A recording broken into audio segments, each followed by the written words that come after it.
para mabigyan po tayo ng mas malawak na perspektibo kaugnay pa rin po dito sa napipintungang pag-issue or ito hong pagsisilbi ng arrest warrant laban kay Senator Ronald Bato de la Rosa. Makakausap po natin ang isa sa mga accredited counsel ng International Criminal Court, accredited lawyer ng International Criminal Court, si Attorney Ramses Victorios Villagonzalo. Magandang araw ho sa inyo, Attorney Ram, si Bombo Genesis at Bombo Jai ho ito. Welcome sa Bombo Radio Philippines, sa Bombo Network News, Attorney. Good morning po sa inyong lahat. Magbuntag sa tanan sa Luzon, Visayas, Mindanao. Thank you so much for... Good morning po sa lahat na nakikinig at nanonood. Thank you so much for joining us, Attorney. Tayo po live sa ating pong 32 stations nationwide. Okay, unang katanungan ho natin, Attorney. Maari ho bang i-enforce na ng Philippine government yung pong warrant against kay Senator Bato de la Rosa? Of course, after nga ho ng desisyon ng Supreme Court nitong nakalipas na araw, Attorney. Ganito po yan. First things first lang po, i-clarify ko po na I am not representing any of the victims before the ICC and I'm not also a counsel of Senator De La Rosa in any case. So, ang pagsasalita ko ngayon is purely an academic and neutral discussion. Opo. Regarding po sa tanong nyo, dalawang perspektibo po yan. Sa mata po ng ICC at Philippine government, wala na pong hadlang. Pwede na pong dakpin si Senator Bato kasi meron na ring denial ng PRO. Pero sa mata po ng kampo ni Senator Bato, kung ang pagbabatayan po natin yung Philippine law, hindi po siya maituturing na pugante or fugitive.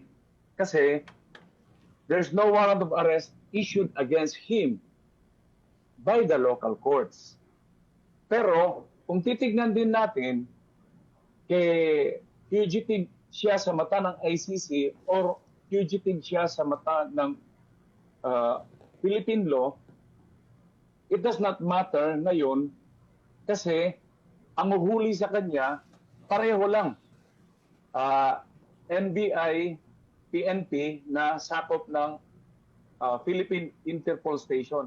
So, it is immaterial already kung fugitive ba si Senator Bato sa mata ng ICC or sa mata na under the Philippine law. Kahit yung view nila, the opposite, which is normal naman, hindi rin magmamatter. Ang issue ngayon, kung itutuloy ba ng pamahalaan ang tinatawag nilang manhunt against Senator Bato kahit wala pang resolution yung certiorari nila na last year pa na-file. Paano pag halimbawa nakita ho ng sinuwang Pilipino si Senator Bato simula ho nung inilabas ng Supreme Court yung decision ho nito, pwede hong gamitin dito ang tinatawag na citizen's arrest, Attorney? Actually, lahat naman tayo, meron naman tayong katungkulan. It's a civic duty of all citizens.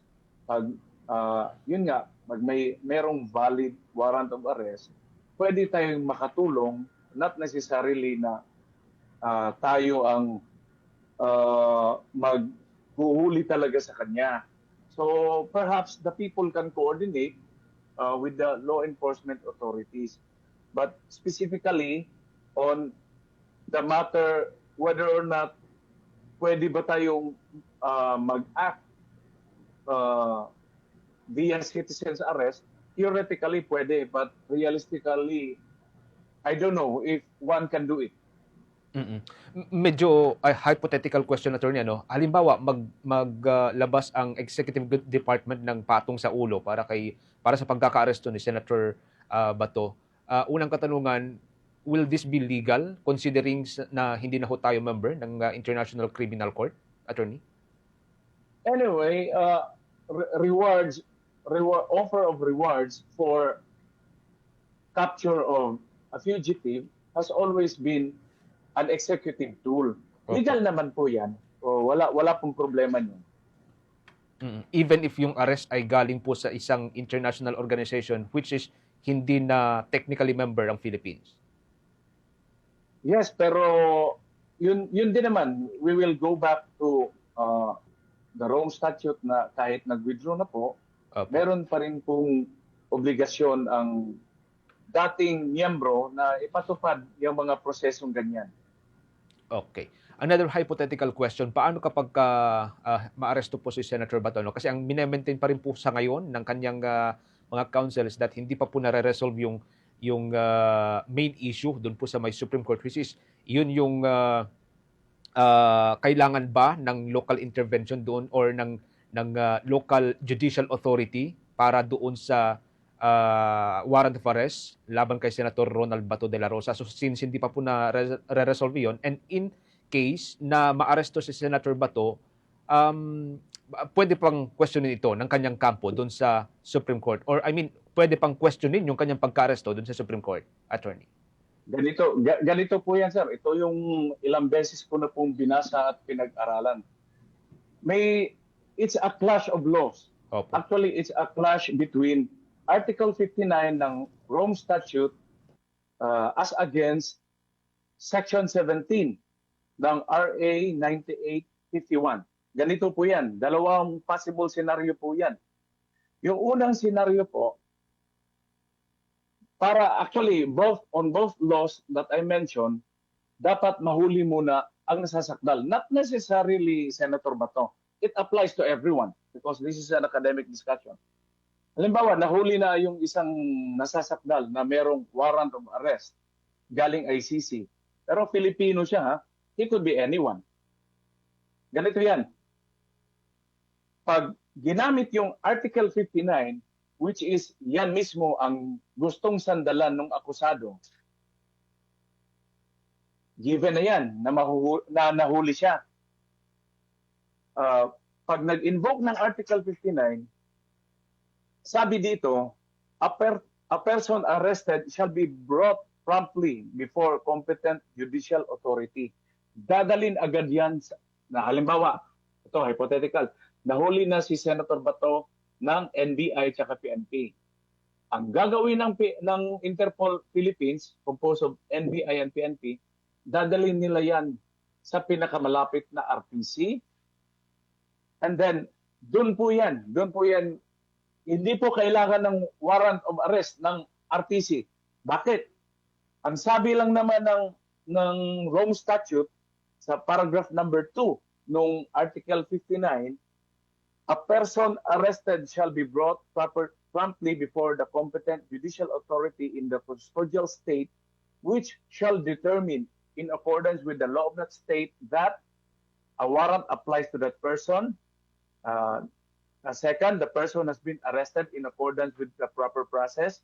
3, the person's rights have been respected. Ibig sabihin po, proper identification. Siya ba talaga si Bato or ibang tao yan? Number 2, nabasahan ba siya ng karapatan niya under Miranda Doctrine? Number 3, wala bang torture or unnecessary violence or force na na-employ sa kanya? Yun lang po. Hindi po yan equivalent to RTC, warrant of arrest. Okay. Ang ibig sabihin niyan, maglalabas ng order yung competent judicial authority na magde-determine whether or not yung Article 59 na comply ba. Yun lang po. Hindi po yan warrant of arrest in addition to ICC warrant of arrest. Order lang po yan na i-determine ng judge kung properly identified or siya ba yung nasa warrant of arrest, nabasahan ba siya ng Miranda rights, wala bang pambubugbog or torture na nangyari laban sa kanya nung inaresto siya. And then, yan yung first scenario.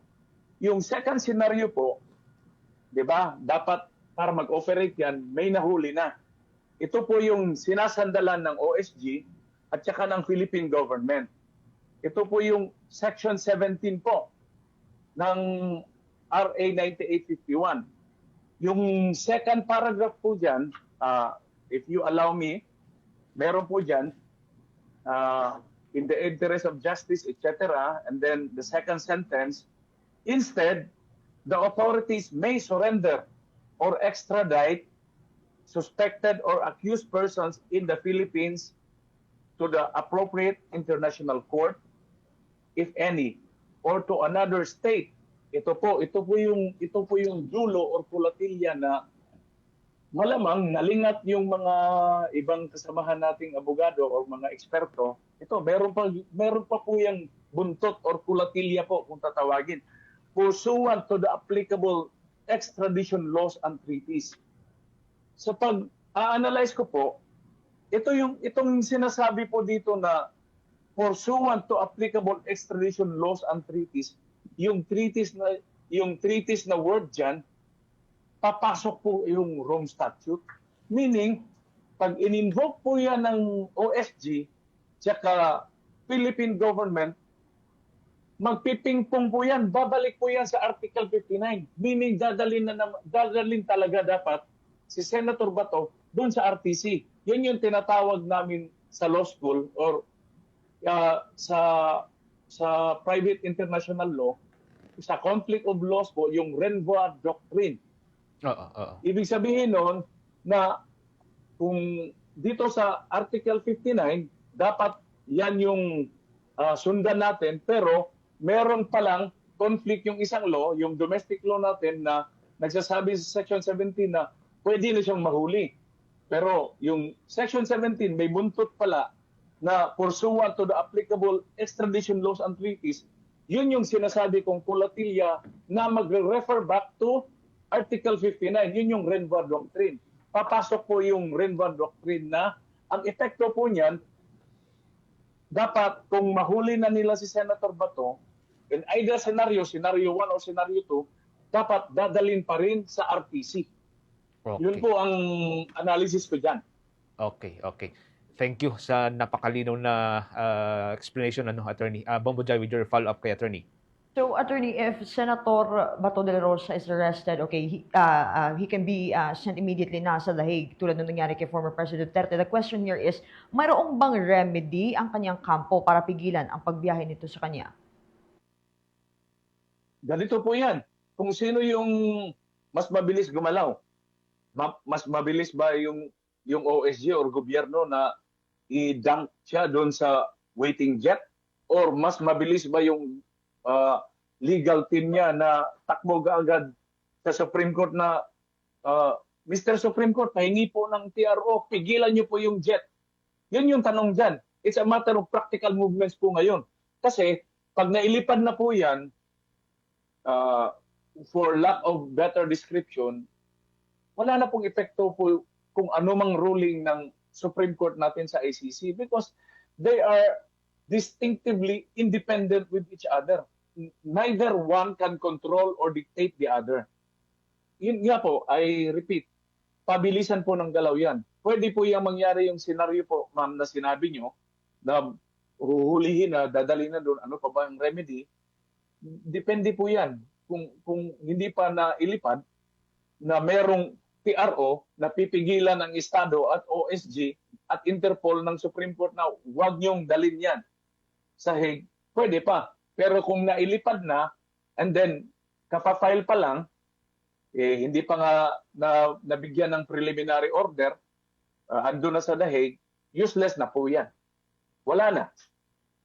Okay. Attorney, paano naman yung mga tumutulong kay Senator Bato? Can they be arrested too kung mapatunayang mayroong nagtatago dito sa kanya? Will they be tried din sa local court? Ganito po yan.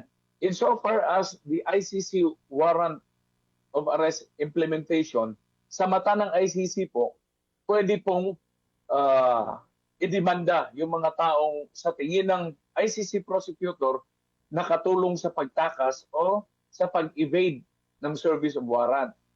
Discretion po yan ng ICC prosecutor. Dito naman po sa domestic law natin, it's still a gray area kasi tayo lahat, we're waiting for the resolution of the Supreme Court regarding the certiorari.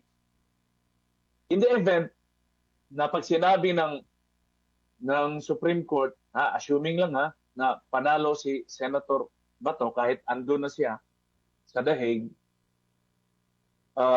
may epekto po yan kung sino yung dapat idemanda ng obstruction of justice. Kung sa tingin ng Supreme Court panalo si Senator Bato, so wala pong basis yung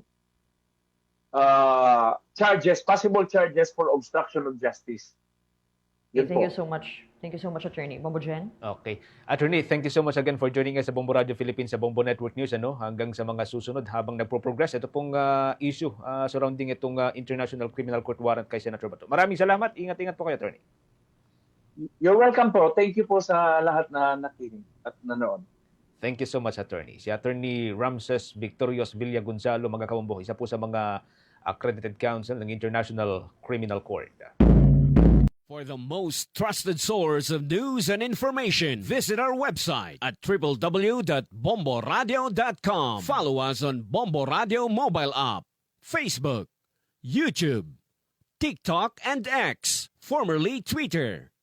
Like, share, and stay connected. Anytime, anywhere.